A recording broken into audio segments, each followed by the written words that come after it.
여기 사진 한 장을 보면서 딱 떠오르는 게 뭐가 있나요? 정월대보름입니다. 정월대보름. 엊그제 수요일 날이 정월대보름이었어요. 신현택 장로님, 내도이 사세요.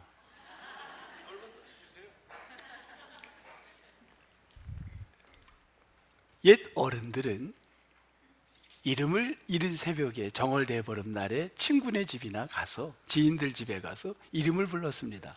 우리 선조들이 했던 일이에요. 야, 누구 있니? 응, 왜? 내도이 살아. 그런데 그 사람이 그걸 알고서는 이름을 불러도 먼저 이렇게 대답을 하면, 신현택 장로님, 노, 대답하지 마세요. 그리고 내도이 살아 한번 해보세요. 그러면 제가 그걸 다 받아 써야 되는 겁니다. 이런 것을 왜 만들었을까? 우리 선조들은 아마도 이제 정월대보리 되면 겨울이 지나고 봄이 되어서 이제 농사철이 시작됐기에 건강하게 농사를 잘 준비하자는 그런 마음에서 이런 풍습을 만들지 않았나 추측을 해봅니다. 그리고 내일 모레는 화요일은 뭐냐면, 화요일은 바로 이겁니다. 우수가 시작됩니다. 우수, 비유자인데 비뿐만이 아니라 얼음 또 눈 다 녹아서 이제 물이 된다. 뭐가 됐다는 거예요? 봄이 됐다는 겁니다. 우리는 사계절로 나누는데요, 요즘 젊은이들은 과거 선조들 언제부터인지는 몰라도 우리의 선조들은 우리나라의 절기를 24개로 나누었습니다. 그런데 기가 막혀요. 여러분, 오늘 교회에 오는데 날씨가 어땠나요? 봄 같지 않습니까? 어떻게 이렇게 선조들은 24개로 세분화시켰는데도 기가 막히게, 엊그제만 해도 야, 이 추위가 언제까지일까? 그런데 정확하게 우수가 되니까 날씨가 봄처럼 모든 걸 녹이고 영상이 되었습니다.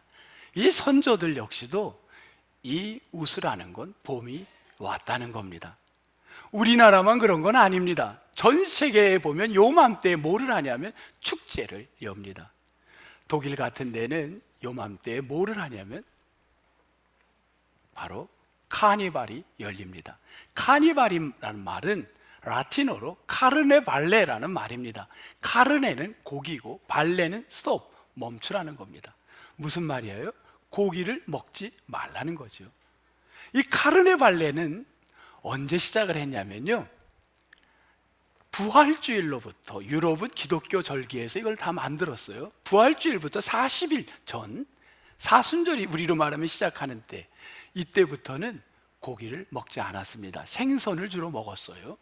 그래서 이 기간을 우리는 렌트, 사순절 기간이라고 하는데, 이 기간으로부터 유럽 사람들, 독일 사람들은 그 시작하는 날부터 일주일 전, 정확하게는 다음 주 월요일을 로젠몬타, 그러니까 로즈먼데이라는 말이 영어로 하면 월요일, 장미의 월요일 해갖고 그날부터 일주일 동안을 카니발을 합니다. 이때 뭐를 하냐면 앞으로 일주일 후면 고기를 못 먹으니까 실컷 먹자는 거예요. 그래서 이 기간 일주일 동안 먹자, 실컷 고기도 먹자 해서 사람들이 아까 사진에 보면 저렇게 축제 퍼레이드가 열리면요, 사탕을 던져주고 또는 초콜릿도 던져주고 그리고 장난감도 던져주면서 축제가 시작이 됩니다. 이건 역시도 바탕에는 봄이 왔다는 겁니다. 봄이 왔다. 지금 전 세계는 다 대한민국이든 유럽 사람들이든 독일 사람들이든 봄이 왔다는 거예요. 겨울이 지나갔다는 겁니다.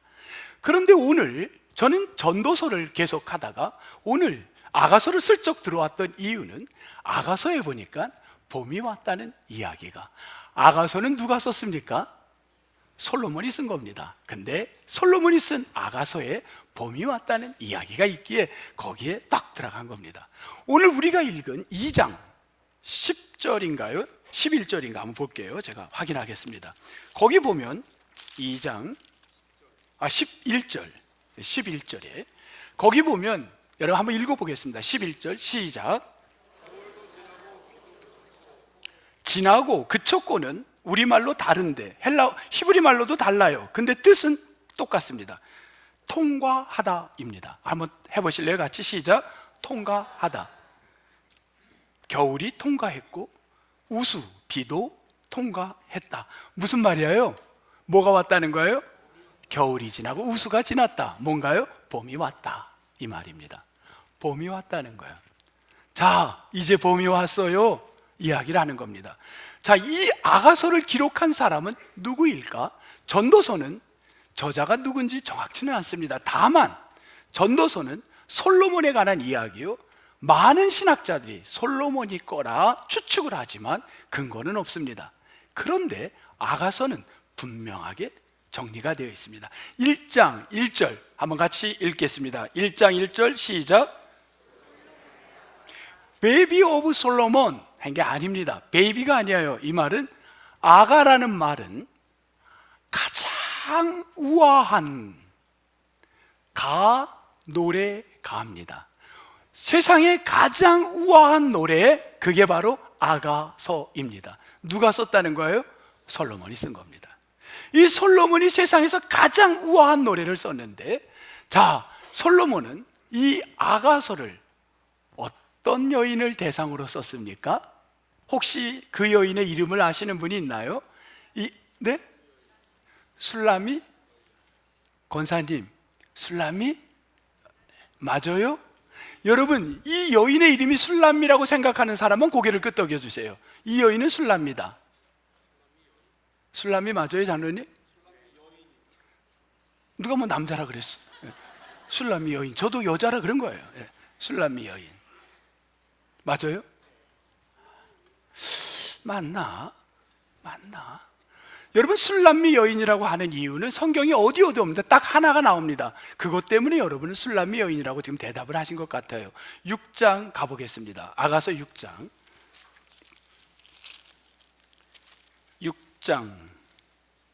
13절에 있습니다. 13절 거기 보면 뭐라고 나오죠?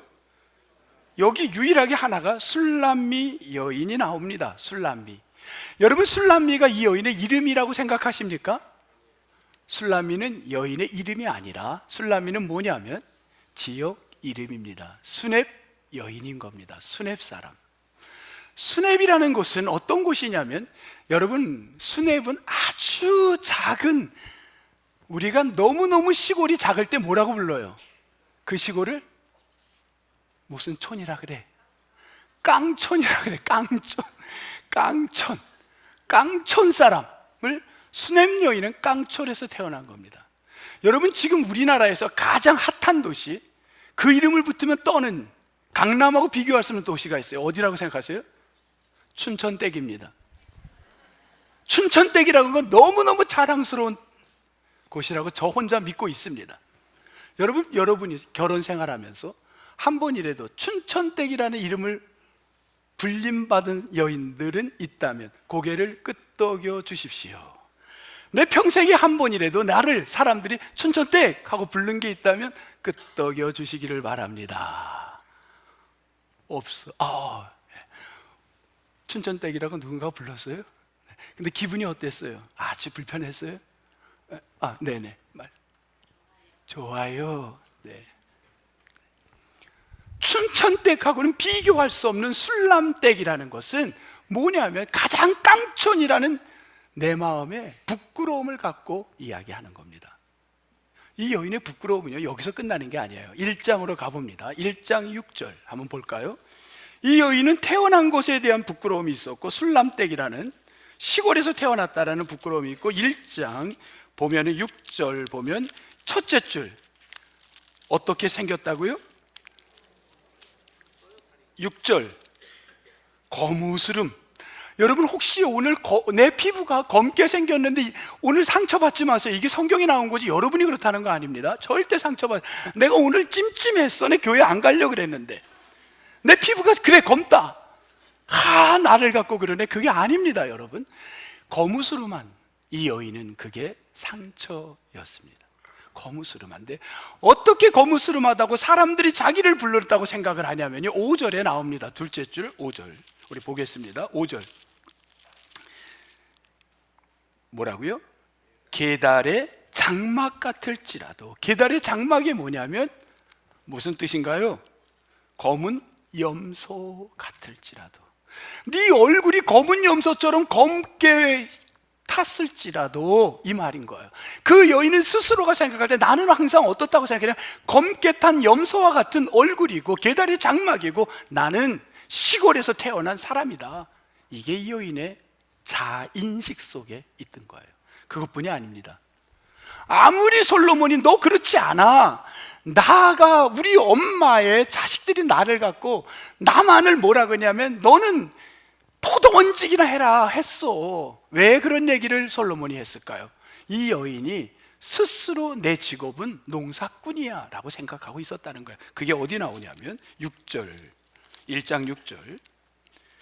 내가 햇빛에 쬐어 거스름할지라도 흘겨보지 말 것은, 너를 흘겨보지 말 것은 내 어머니. 이거 솔로몬이 자기를 얘기하는 거예요. 내 어머니의 아들들이 나에게 뭐라 그랬는지 아니? 포도 원지기로 삼는다고 했어. 그 여인이 스스로가 늘 이런 내 직업에 대한 부끄러움이 있었겠죠. 그러니까 솔로몬이 이렇게 얘기를 하는 겁니다. 나는 직업이 너무 부끄러워. 내 직업은 농사꾼이야. 나는 세상 사람들이 아무도 정말 인정하지 않는 시골에서 태어났고 내 피부는 정말 염소, 뭐죠? 아까 염소라 그랬나? 에? 흑염소? 또 흑염소니까 왠지 같이 있어 보이는데, 네. 흑염소 같을지라도, 그리고 너무 부끄러워요. 나는 그렇게 생각하고 있는 여인. 그런데 솔로몬은 아니야 지금 그러는 거예요. 여러분, 이 여인이 지금 이런 여인입니다. 그런데 성경을 보면요, 성경을 보면 이해가 안 되는 고민, 설교를 하면서 가장 시간을 많이 할애했던 부분이 이제 등장합니다. 여러분에게 고민을 이야기해 보면서 같이 고민하겠습니다. 그거는 다른 데는 어려움이 없었어요. 10절부터 쭉 해석하는데, 그래, 11절 겨울이 지났구나, 봄이 되었다는 거, 이게 어찌 보면 인생의 겨울이 지났다고도 할 수 있겠구나. 이 여인이 생각하는 인생의 겨울, 나는 자기 자신의 초라함, 그게 겨울이었죠. 근데 이제 봄이 되었다고 솔로몬은 얘기하면서 12절, 야, 봄이 되니 꽃이 피지, 새가 노래하지, 너무 멋지지 않니? 13절, 열매가 익지 않니? 내 사랑, 내 여유뿐 자야, 함께 가자. 14절까지 좋아요. 너무너무 좋은 러브스토리 이야기 같습니다. 근데 15절에 가서 스톱하게 됐어요. 15절, 갑자기 등장한 단어 때문입니다. 뭐냐면 어떤 단어죠? 여우. 그것도 어떤 여우? 작은 여우를 잡아라. 여러분, 이 부분을 어떻게 해석하겠습니까? 갑자기 러브스토리를 이야기, 너무 아름답고 너무 뷰티풀한 이야기를 하다가 갑자기 여우 얘기하는, 그것도 작은 여우를 하는데 이 부분을 어떻게 해석하겠습니까? 여우는, 우리 분석해 볼게요. 이스라엘 땅에서는요, 여우가 많았다고 합니다. 근데 작은 여우가 45cm인데 이 작은 여우들이 45cm가 봄에 새끼를 낳는답니다. 근데 이 여우들이 새끼를 낳으면요, 얼마 안 가서 이 여우들이 새끼들이 막 나오는데요, 그 새끼들이 뭐를 하냐면 습관적으로 땅을 판답니다. 굴을. 근데 그 굴을 파는데 어디를 파냐면 나무 뿌리를 파기 시작해서 나무를 파기 시작하면요, 그 나무는 죽는답니다. 그래서 이스라엘 땅에 가장 골치 아픈 게 뭐냐면 여우들이 땅을 파는 것이랍니다. 지금 갑자기 뜬금없이 왜 아름다운 러브스토리 안에 작은 여우 이야기를 합니까? 이게 무슨 말일까요? 뭘 이야기하는 걸까요? 무슨 작은 여우가 누굽니까? Who? What? 뭡니까? 여러분, 여우는 동물인데 이 여우를 갖고 사람에게 비유했던 부분도 있습니다. 그분이 누구냐면요, 이분은 예수 그리스도가. 여러분, 예수님이 입에서 화가 나서 그런지 저 여우 이런 얘기를 했어요. 여러분, 예수님의 입에서 여우라는 말이 나왔다는 걸 믿어야 안 믿어요? 믿어? 정말 믿어요? 우리 확인하겠습니다. 누가복음 우리 한번 보겠습니다. 누가복음. 아니, 거룩하신 예수님이 어떻게 여우를 그 사람을 가리켜서 저희 여우 이런 얘기를 했어요. 오늘 또 거기서 은혜 받고 집에 가서 저희 여우 하지 마세요. 예수님도 했으니까 한번 확인하겠습니다. 누가복음 어디를 보냐면요, 13장 31절과 32절에서 저는 여러분 근거로 되겠습니다. 31절 누가복음 13장 31절 셋째 줄 누가 나와요?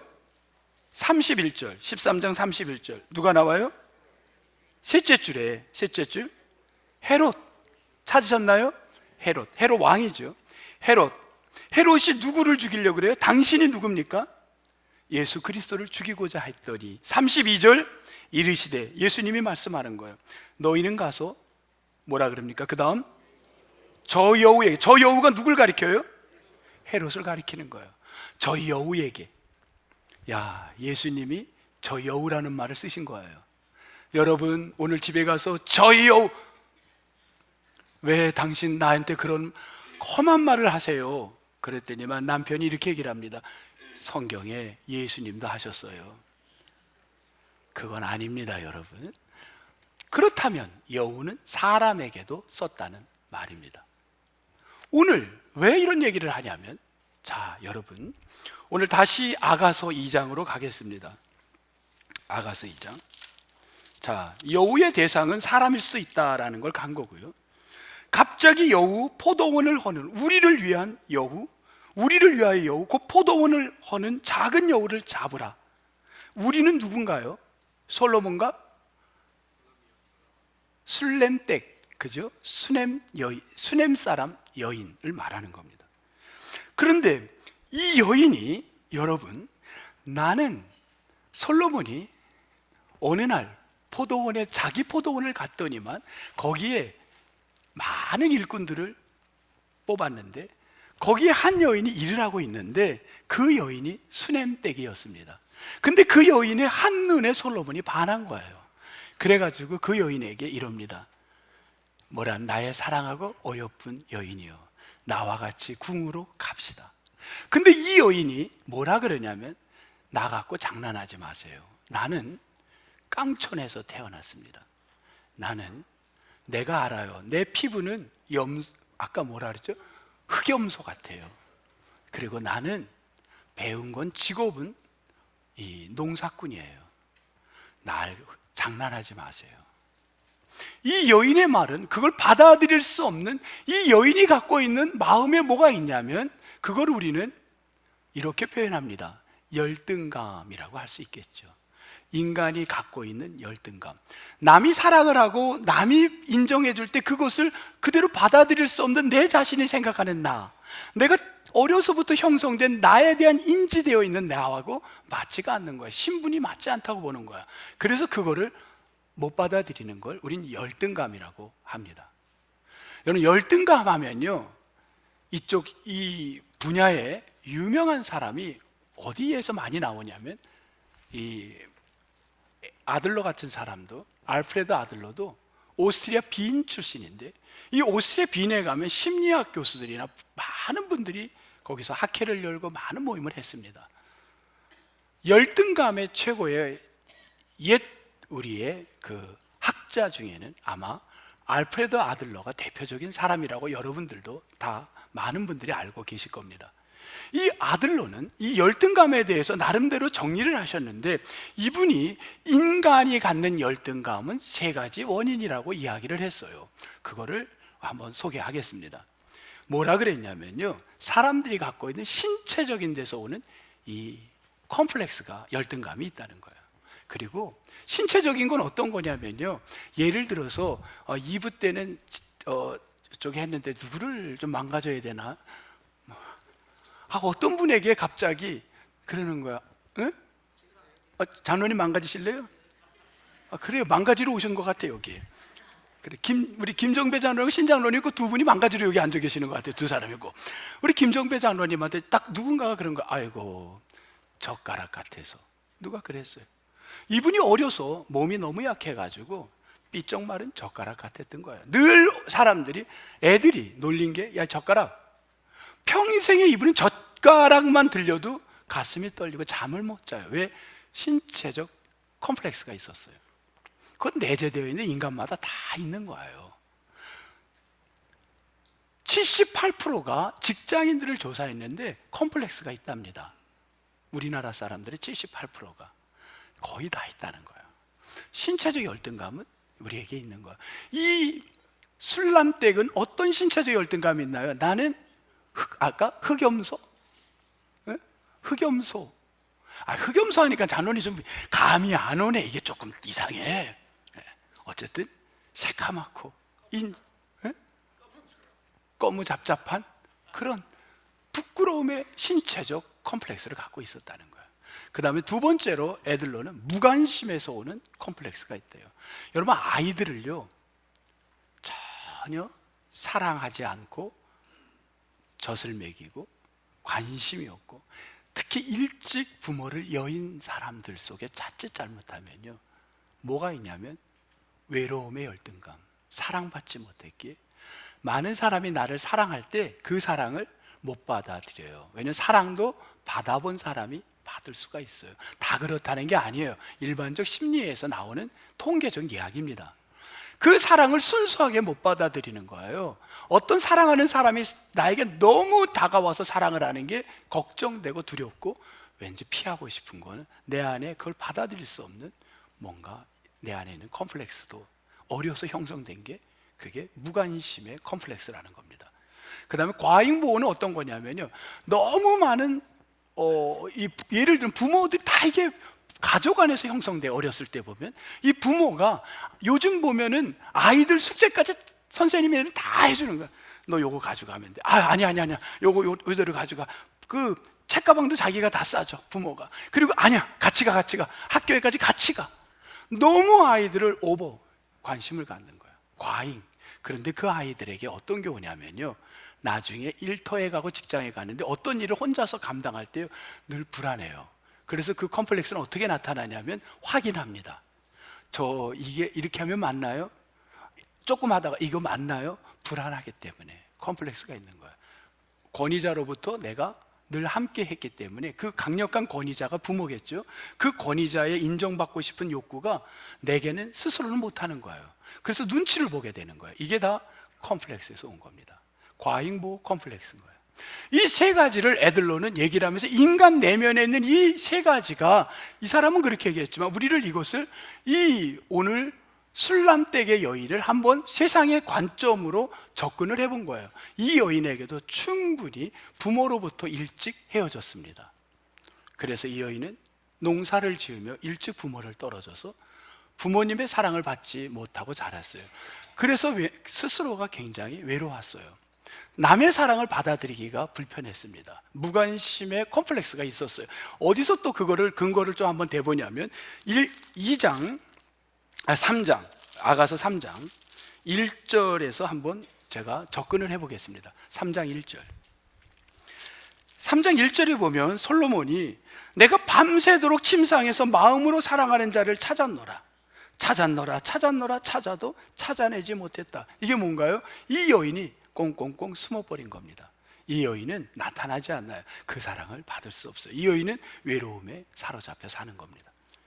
지금 전체적으로 볼 때 이 여인이 갖는 건 뭐냐면, 이 여인이 애들로의 굳이 얘기를 안 해도 이 여인은 내면에 상처가 자라면서 있었고, 그 상처가 어떤 결과를 갖고 오냐면 강력한 어떤 사람의 사랑을 받아들이지 못하는 겁니다. 이게 뭐냐면 작은 여우가 된 겁니다. 이 작은 여우가 솔로몬과 술람미 사이에 있기 때문에 이 여인의 내면에 있는 이 작은 여우가 그 솔로몬과 여인을 연결하는데 방해가 되고 있다는 표현인 겁니다. 여러분 어떻게 이해가 되셨나요? 그걸 작은 여우라고 지금 해석을 하고 있습니다. 여러분, 솔로몬이 어떻게 가나요? 너는 어여쁜 사람이야. 우리 성경을 볼까요? 성경으로 할게요. 제 얘기로 하는 것보단. 어떻게 하니? 10절. 나의 사랑하는 자야. 나의 사랑. 내 어여쁜 자야. 본문입니다. 내 어여쁜 자야. 이 여인은 아무리 사랑한다고 해도 그 사랑을 지금 받아들이나요? No. 나 갖고 장난하지 마세요. 나는 아니에요. 그래서 했더니만 더 솔로몬이 표현을 합니다. 뭐라고 표현을 하냐면 6장 4절로 가보겠습니다. 6장 4절. 이렇게 표현을 합니다. 6장 4절. 내 사랑아, 너는 뭐 같고? 디르사는 지역 이름인데, 여러분 북이스라엘의 수도가 어디냐면 사마리아인데, 사마리아 수도가 형성되기 전에 수도가 어디였냐면 디르사였습니다. 몇 년 동안 수도였냐면 40년을 수도로 있었습니다. 이 디르사는 수도 이전에 뭐가 유명하냐면 전 세계 가장 아름다운 정원이 있는 지역이었습니다. 디르사 하면 예쁜 정원을 말하는 겁니다. 아름답다라는 거예요. 너는 뭐 같다? 디르사. 너는 예쁜 정원 같다. 예쁘다는 거예요. 여러분 너무 아름답지 않아요? 이 표현이? 결혼을 앞둔 사람 이거 적어도 다 써먹으세요, 편지할 때. 그 다음 두 번째, 디르사같이 어여쁘고. 두 번째, 예루살렘같이 곱고. 여러분 예루살렘은 뭘 상징하는 거냐면 남유다의 수도가 예루살렘인데, 그 예루살렘 하면 성전이 있었습니다. 성전은 사람들의 중심을 이뤘던 거예요. 너는 중심이다 하는 거야. 너희는 중심 같은 사람이다. 세 번째, 깃발을 세운 군대같이 당당하구나. 이건 뭐예요? 위엄이 있구나. 지금 솔로몬은 뭐라 그럽니까? 이 수냅덱에게 뭐라 그래요? 세 가지를 얘기합니다. 너는 디르사 같고 정말 아름다운 정원 같고, 두 번째 예루살렘같이 중심에 사는 사람이고, 하나님 중심에 사는 사람이고 성전이니까, 세 번째 군대의 깃발같이 위엄이 있구나. 이런 표현을 한 거예요. 여러분 이 표현이 마음에 드세요? 근데 너 왜 나를 갖고 장난하세요? 못 받아들이는 거예요. 그게 작은 여우입니다. 왜 못 받아들여요? 상처 입은 나를 왜 그러세요? 왜 나를 갖고 그러세요? 여러분 작은 여우가 우리 속에, 우리 안에 다 있다는 거예요. 78%가 우리 안에 갖고 있는 각자의 컴플렉스가 있다는 겁니다. 그럼 작은 여우를 이제 우리가 오늘 말씀을 보면서 우리가 살아가면서 갖는 인간이 갖고 있는 컴플렉스, 내가 자라면서 형성되고 부모로부터든 내 가정 환경이든 내 어떤 상황에 우리에게 심리적으로는 컴플렉스를 우리가 다 있는 거예요. 저에게도 컴플렉스가 있어요. 정말 부끄러운 컴플렉스들이 많아요. 그런데 그 컴플렉스를 없애는 방법이 뭐냐? 알프레드 애들러 어떻게 해결해? 그 사람의 말이 중요하지 않아요. 지금 우리는 심리학을 배우러 온 게 아닙니다. 우리는 성서에서 해답을 찾아야 돼요. 여러분 어떻게 해결했나요? 성경에는요, 스톱할게 잠깐. 여러분이 여우를 잡으려면 어떻게 해야 되나요? 혹시 여우를 잡아봤다든지 아니면 잡는 방법을 봤든지 혹시 한 사람 있으면 저를 서포트해 주시기 바랍니다. 작은 여우를 잡는 법. 장로님 조금 일어나서 크게. 모서리나 너구리는 잡아봤고 잡는 법을 압니다. 네. 여우는 없습니다. 아, 우리나라에 없나요? 아니, 있는데 그렇게 땅을 파고 뭐 이렇게 하는 여우가. 알았어요. 뭐 도움이 안 됐어요. 제가 여우 잡는 법을 물어봤는데. 모서리나 너구리처럼 잡으면 오소리나 너구리는 어떻게 잡아요? 그러면 걔네는 굴이 양쪽에 있습니다. 나가 도망갈 수 있게. 그래서 한쪽 굴을 막고 이쪽에다 불을 떼면 연기가 가서 얘들이 이쪽으로 나갈 때 때려서 팍. 여우는 똑같아요. 지금 여우도 똑같아요. 저는 설교를 위해서 이제 찾아본 거죠. 저는 뭐 잡는 걸 본 적은 없어요. 근데 장로님 말씀이 똑같아요. 굴 속에다 불을 떼서 연기에 그게 도망 나오면 그때, 근데 제가 본 데는 뭐 때려잡는다는 얘기는 안 나왔어요. 그냥 잡는다 이렇게만 나왔어요. 예. 굉장히 무서워요, 장로님. 예. 아, 또 먹어? 제가 물을 먹겠습니다. 불을 떼서 잡는데 오늘 성경에서 우리는 어떻게 너구리가 아니라 여우를 잡습니까? 방법은, 솔로몬이 썼던 방법은요, 컴플렉스 있는 술람댁에게 처음부터 끝까지 계속해서 사랑을 해줍니다. 계속 사랑해. 계속 사랑해. 너 디르사 같아. 너 어여뻐. 너 세계에 가장 아름다워. 너 위험이 있어. 너 아니야. 나도 농사꾼이야. 너 아니야. 너 괜찮은 사람이야. 계속 포기하지 않고 사랑으로 다가가요. 저는 사랑이 불을 뗀 거 그거하고 연결되는 것 같아요. 하나님의 솔로몬의 방법은 계속 사랑으로 접근합니다. 계속 포기하지 않고. 상처 입은 그 심령에 컴플렉스를 해결하는 건 계속 사랑으로 다가간 거예요. 계속 사랑으로 갑니다. 여러분, 전 세계에 보면요, 이런 이야기 스토리들이 참 많아요. 이집트에는 4,000년 전에 어떤 게 있냐면요, 한 여인이 목욕을 하는데 큰 독수리가 날아가다가 그 여인의 목욕하는 곳에 있다가 쏜살같이 내려와가지고 여인의 신발 한 짝을 물고 날아가는데, 수백 킬로를 날아가면서 이집트의 멤피스라는 곳에서 궁전이 있는 거죠. 그 궁전의 왕이 사람들하고 회의를 하고 있는데 거기다 한가운데 신발을 똑 떨깁니다. 이 왕이 회의하다 말고 뭘 봤냐면, 이상하게 옛날 사람요, 신발에 필을 가나 봐요. 신발이 중요합니다. 여러분, 여성들이요, 신발을 잘 신으시오. 이 신발에서 딱 보는 순간 러빙을 느끼는 거야. 사랑을 느끼는 거야. 난 그거 약간 이상하지 않아요? 신발 보고 사랑을 느끼는 사람들. 이 신발을 보고 흥분을 하는 거야. 그리고는 수백 킬로를 다니면서 신발의 주인을 찾습니다. 그래서 그 여인을 발견해요. 그리고 딴딴따단 딴딴따단 결혼을 했어요. 이 이야기가 1867년 프랑스에 와가지고요, 이 이야기가 뭘로 바뀌냐면요, 신데렐라 이야기로 완전히 변환이 돼요. 신데렐라. 여기도 뭐가 등장해요? 신발이 등장해요. 딴딴따단 딴딴따단. 이 이야기가 대한민국으로 옵니다. 그래서 뭘로 바뀌어요? 공지파지로 바뀌는 거예요. 아마도 선교사들이 갖고 온 것 같아, 이 이야기를. 이건 제 추측입니다. 다 공통점은, 스토리는 하나예요. 절대적인, 나하고는 비교 안 되는 권위의 사람이 조건 없는 사랑, 이게 스토리의 핵심입니다. 그렇죠? 나 같은 신분에 컴플렉스 있는 사람을 사랑해? 근데 그게 이루어지는 4,000년 전에, 1867년에, 지금부터 100여 년 전에 그 이야기들은 들어오면서 사람들에게 공감을 줬습니다. 오늘 여러분, 지금 이 이야기가 러브 스토리를 다룬 건가요? 이 이야기가 러브 스토리라고 생각합니까? 여러분, 이 이야기는 러브 스토리가 아닙니다. 이 이야기는 어디에서 사용됐냐면, 성경 그 옛날에 솔로몬이 예배를 드릴 때마다 제사에 사용됐던 것이 바로 이 이야기입니다. 이 이야기가 솔로몬과 스냅덱하고의 이야기입니까? 왜 이름을 그렇게, 이 이야기가 쓰여진 건요,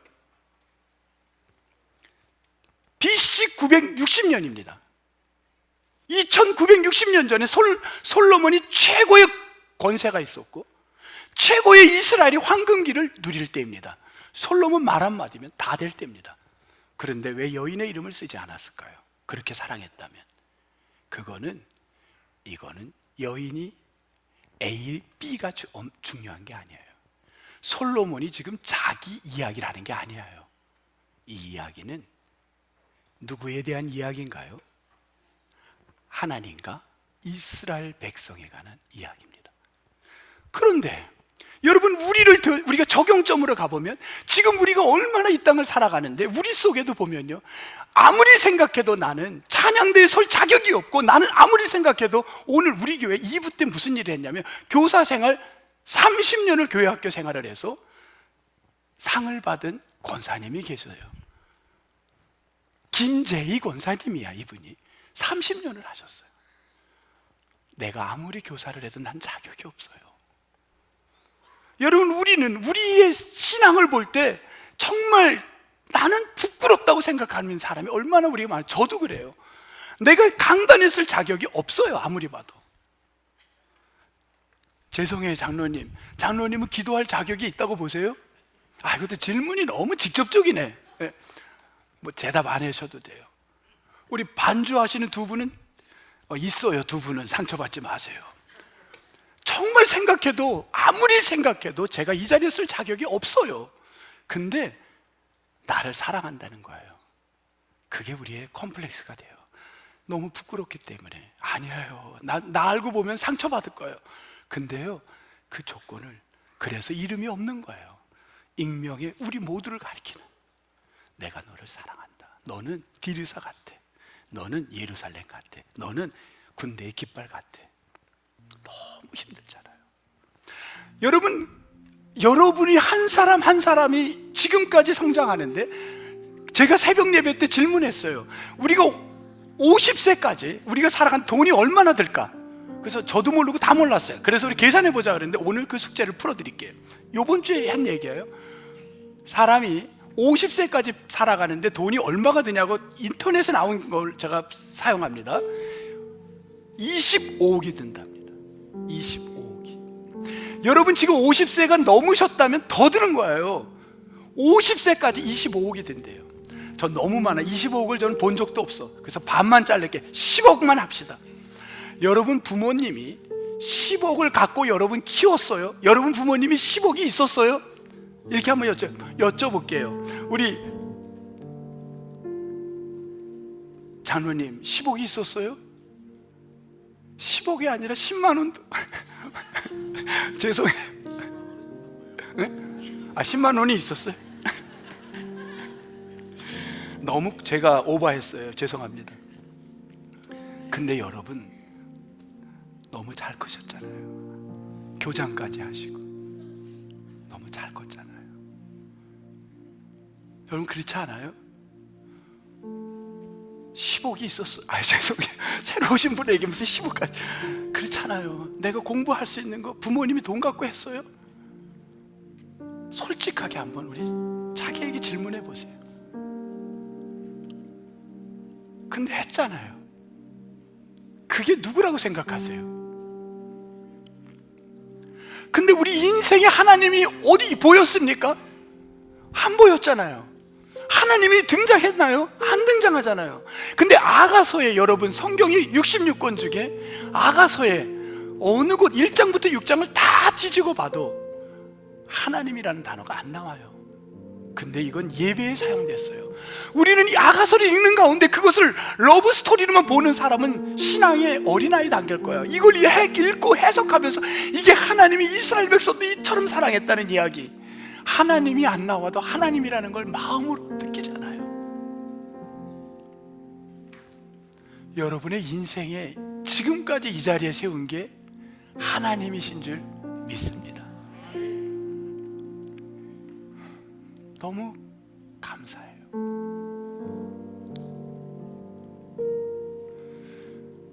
(16절에) 이렇게 표현을 하세요. 그분은 이런 표현을 썼어요. 같이 한번 읽을게요. 16절이 이런 표현인데 같이 너무 예뻐요. 같이 읽겠습니다. 시작. 내 사랑하는 자는 내게 속하였고 나는 그에게 속하였도다. 아멘. 여기까지는 볼게요. 여러분 이걸 러브 스토리로 해석하실래요? 내 마음 너에게 있어, 너 나에게 있지. 이게 그냥 러브 스토리의 한 연애 편지의 한 대목이라고 봅니까? 이거를 신앙의 눈으로 한번 보세요. 이게 뭘로 보이세요? 지금 신앙으로 보세요. 나는 너에게 있고 너는 내게 있어. 이걸 신앙의 눈으로 보는 순간 누가 보이십니까? 예수 그리스도가 보이지 않습니까? 왜? 예수님이 요한복음 15장에서 그때도 포도나무를 가리켜서 여기처럼 내가 너 안에 있고 내가 너 안에 있다면, 요한복음 15장 2절, 4절, 5절 거기 보면 여러분 in me, 영어로 in me, 헬라어로 en elmoi 라는 단어를 쓰셨습니다. in me, 너 안에 있으면, 너 안에 있으면, 붙어 있으면. 여러분 나무에 가지 된 우리들이 붙어 있으면 삽니다. 열매를 맺어. 근데 0.1mm 떨어져 있으면 우리는 뭐가 되나요? 그 가지는 그냥 불쏘시개 밖에 의미가 없어요. 여러분 불쏘시개 같은 인생을 열매 맺는 가치 있는 가지로 만드신 분이 누구입니까? 예수 그리스도. 그분은 나를 위해 십자가에 달리면서 너 괜찮아, 너 시골에서 태어났다고, 너 어려운 형편에 자랐다고, 너 일찍 부모님에게 떨어져서 혼자 자랐다고, 너 그래서 외롭다고, 너 너무너무 외적인 형편없다고 생각해. 너 질병 때문에 지금 고통받고 있어? 너 아파? 어떤 상황이 우리를 좌절하고 컴플렉스에 우리를 꽉 붙들리고 있을 때 우리 주님은요, 내가 너 때문에 온 거야. 너 내 안에 있어. 자기 몸을 십자가에 달리시면서 내려오신 분이 예수 그리스도입니다. 오늘 2부 때에 선교 가는 분들이 앞에 나와서 결단을 했어요. 그 가운데 이번엔 의료 선교가 이루어집니다. 너무 감사해요. 약품을 많이 갖고 가요. 근데 어떤 분은, 그분은 떠나려고 하는데 뭐가 있냐, 프로젝트가 몇 억이 달린 프로젝트가 있는데 고민에 빠졌어요. 이 선교 날에 프로젝트를 해야 되는 거야. 이거를 인터뷰를 해야 되는 거야. 가야 되냐 말아야 되냐. 그분은 가기로 마음을 먹었어요. 또 전기로 전문가로 가고, 또 시간이 없는데 다들 아픈데도 가는 분이 있어요. 왜? 인생을 살아보니까 내 힘으로 사는 게 아니라는 걸 알아요. 내가 아무리 못해도 강력한 그분이 나를 사랑하면 할 수 있다는 걸 살면서 배운 거예요. 우리 교회 새벽에 요쯤에 앉으시는 분인데 80이 넘으신 어른이신데요, 그분은 평생을 불교인이었어요. 그런데 예수를 만나고 나서요, 내가 평생에 주님을 몰랐던 게 너무 내 안에 있는 컴플렉스였죠. 그래서 새벽마다 나와서 기도하세요. 그 어른은 인미, 이것만이 살 길이라는 걸 아는 거예요. 왜 젊은 청년들이 지금 모입니까? 교회로. 우리 교회 요즘 청년들이 일어나고 3040들이 왜 모입니까? 왜 학생들, 고등학교 3학년 아이들이 공부 안 하고 그 40여 명의 학생들이 왜 1박 2일 동안 수련회를 갑니까? 이들이 내 노력으로 내 열심도 하지만 그걸로 인생을 살 수 없다는 걸 감으로 느끼는 거야. 영적으로 느끼는 거예요. 그래서 하나님께 붙들림 바 되고 싶은 거예요. 여러분, 우리 교회 목사님에게 들은 거예요. 부목사님한테. 지난주에 예배 후에 3040이 모여, 한 구역이 모였는데 그 안에서 이런 얘기가 나왔대요. 한 자매가 두 가지 때문에 고민을, 저는 그게 너무 마음이 아프고 저에게도 있을 고민 같아요. 내가 임신을 해. 근데 캐리어를 한참 쌓아야 돼. 캐리어냐 아이를 낳아야 되냐, 이 고민을 하는 거예요. 충분히 가질 수 있는 고민이잖아요. 근데 그거를 구역을 통해 기도 제목으로 내어놓고 오픈하고, 여러분 왜 그런가요? 예수 안에서 해답을 찾고 싶은 젊은이들이 구역에 모이는 거예요. 젊은이들이 생명이 있다 생각하고 구역에 모이는 겁니다. 이게 인미하는 일이라 믿습니다. 어떤 자매가요, 직분을 맡았어요. 근데 그 자매는 본능적으로 느낀 거예요. 어려서도 형성된 거겠죠. 내가 기도로 이 문제를, 직분을 감당해야 되겠구나. 요 앞에 앉아서 매일마다 기도합니다. 왜? 인간의 방법으로 하는 게 아니라는 걸 알고 있는 거예요. 기도하고 풀어가야 되겠구나. 여러분의 수만 가지 이유들이 우리를 좌절시키고 하나님하고 멀게 만들고, 우리 속에 자꾸만 여우를 만들어서 하나님하고 멀게 만드는 건 작은 여우들이 우리 속에 다 있는 거예요. 저에게도 있고 다 있어요. 근데 그 여우를 어떻게 하든지 잡아야 되는데, 그건 뭐냐면 예수 그리스도의 변함없는 사랑밖에는 해결할 길이 없다는 겁니다. 저는 감히 여러분에게 권면합니다. 이 한 주 동안에 예수 안에 붙들림 바 되시기를 축복합니다. 여러분, 내게 들고 있는 성경, 이것이, 이 생명이 내게 임하면요, 엄청난 역사가 여러분의 이 한 주 동안에 일어날 것입니다. 인미. 여러분, 예수님 붙들려고, 우리가 다른 거 하려고 이 자리에 온 거 아니잖아요. 정말 이 한 주간 힘들어도 예수님 꼭 붙들고 승리하는 여러분 다 되시기를 주의 이름으로 축복합니다. 하나님 감사합니다. 주님 감사해요. 주님 고마워요.